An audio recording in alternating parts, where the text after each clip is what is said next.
Number 6 on my list is the host's biggest enemy and biggest rival. Gol de Argentina! Now, when we think Argentina, we say Leo Messi, naturally. But Argentina is so much more than that. Only that there is a huge problem for them, which is all their biggest stars are offensive players. Carlos Tevez, Gonzalo Higuaín, Sergio Aguero, Angel Di Maria, and up until recently also Gabriel Milito. Amazing world-class players that unfortunately you can't really fit into one team. Meanwhile, their defense is mediocre at best. So Argentina's biggest chance to win or make something big out of next year's World Cup in their immediate neighborhood, after all, is to seek more balance within the team. This requires a good tactician. Remember, past 2 World Cups ended in Argentina's tactical defeats. In 2010, Maradona had amazing players but failed against the first serious rival, Germany. And back in 2006, Jose Pekerman, currently Colombia's coach, also lost against Germany, that time on penalties, after making a serious tactical mistakes in that game, including keeping Messi on the bench for the entire game. So, for Argentina, the most important question is whether the coach Alejandro Sabella is tactically up to the task, and if Argentina can make a good use of midfield veterans like Cambiaso or Zanetti. And then, if they can, only the final challenge remains: the complex of Brazil. While Brazil was always around winning or almost winning, Argentina didn't reach a podium zone or medal zone ever since 1990. So I'm not sure they have the built-in winning mentality right now, which is the absolute prerequisite for a final success. But if they overcome these challenges and they have a good mentality, they'll be amazingly competitive, with offensive power second to none. And they of course have a very huge fan base, and will have a very huge fan base like any South American team. So playing in Brazil this time will be almost like playing at home at every single game. And Argentina, as number 6, closes this group of kind of second-tier favorites. What follows now will be the teams whose final success will be a pretty big sensation. And number 7 on my list, we're going to stay in South America. Uruguayo! For Uruguay, the opposite to Argentina actually is true. Well, of course it's a small team, small country, little to work with. Let's think about this though. There are at least 3 big things to play in their favor. First is history. Uruguay already won World Cup twice, of course decades ago, but they were very dominant on the global stage of football back then. And history has some meaning at the World Cup, we all know that. Second, they surely do have winner's mentality. World Cup semi-final in 2010, winning last Copa America in 2011. And then there's the third part, which is a big asset for all South American teams. Not only Argentinians and Uruguayans, but also Colombians, Chileans or Ecuadorians, which is fan support. Last World Cup in South America was in 1978, if we don't count Mexico, in 1986. Ever since their fans had to travel all around the world for the World Cups. For Uruguay, it was South Korea and Japan, and then South Africa for the past 2 instances. Now, they have their team playing next door. So, tens of thousands, if not hundreds of thousands, of fanatical fans will follow the team and make a huge crowd and a home-like atmosphere at every single game. And finally, let's not forget Uruguay's biggest stars, Diego Forlán or Luis Suarez, and to a lesser degree Edison Cavani, might be getting a bit old, but they know it's the pinnacle for them, absolute pinnacle for their careers. So they might be up for something even bigger than back in 2010. I'm personally a big fan of Celestes and of Oscar Tabarez, their manager, and I think they can replicate the amazing 2010 success with some huge surprises made along the way. Okay, number 8 on my list will be Portugal!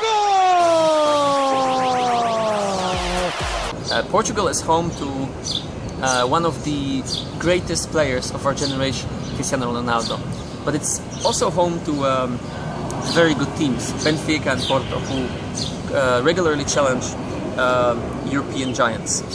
And yet it's a slightly underrated team, each time nothing more than second-tier favorite. Also because they never won anything and made it to the major tournament final only once in their history, on their home ground back in 2004. And yet, if Cristiano Ronaldo, Pepe, Nani, Fabio Control can play at their best, this time around Portugal might be assisted by the fact that they play on a very friendly ground. After all, in a country they discovered and a country that speaks their own language. So they are likely to get a huge support from the local fans, more support than any other European team. Big advantage. And as a result, I think they might be more dangerous than ever, well, ever since their home Euro 2004 in Portugal. Number 9 on my list will be Équipe de France! Actually, I thought for a while about putting England or Belgium right here, but then I thought France probably has still more potential to achieve great things. Their football generation has been feeding off the 1998 World Cup success, and ever since, despite weird defeats here and there, they always had good teams. Now, 2012 was very disappointing with Les Bleus losing to Spain in quarterfinals without even really trying to challenge the champions. And then 2010 was an outright disaster with all these inside conflicts. But it seems that the team is kind of growing and has at least one world-class player in each position. And here I'm thinking Hugo Lloris in the goal, Patrice Evra in the defense, Mathieu Valbuena in midfield, and forward Karim Benzema if in good form. So the team is capable of good balance, and with a bit of luck they can achieve great things. I also think they're tactically more intelligent than England and more experienced than Belgium. At the same time, I believe in the skills of the current manager, Didier Deschamps. I remember him playing, and playing very well, so I wish them all the best next year. And just as a side note, France and Portugal are among these teams that cannot be as of yet totally sure about their participation because they haven't yet qualified, but if they do, they will be a serious threat to anyone. And then number 10 on my list, kind of the trickiest team of all. Even more than with Argentina and Messi, Portugal and Cristiano Ronaldo, when we think Portugal, we actually say Radamel Falcao. Amazing, powerful striker. But there's much more than that. First of all, there's the FIFA World Rank, which, if you look at this, you cannot believe it. Number 3, Colombia number 3 in the FIFA World Rank, having won precisely nothing. Well, okay, they won Copa America once, back in 2001, in their own country, and amidst civil war that actually scared Argentina and Brazil into withdrawing their teams, which really makes it a half success for Colombia at best. And yet, Colombians managed to grow a great generation of football players. Falcao is obviously number 1, but players like Christian Zapata from Milan or the Napoli duet Zuniga and Armero complement the team very well. Of course, those are not big names, but if you look at their success in qualifiers, their results in qualifiers, and the current manager, Jose Pekerman from Argentina, with his experience, and then combine it with the fact that they play next door from Colombia, they can be dangerous for just about any team. And reaching final rounds for them would be probably less of a sensation than for Belgium or England or Mexico, because they play pretty much at home and they know how it's done. So that's it, guys. That's my final list, top 10. Of course, I'm missing some teams like England, Belgium, Mexico, other teams I mentioned. But I'm actually curious to know what you think. Leave a comment and let's have a discussion here. Who are the biggest favorites? Or who are the black horses in the race? Who can make a big surprise next year? My team, Poland, will unfortunately not be there most likely.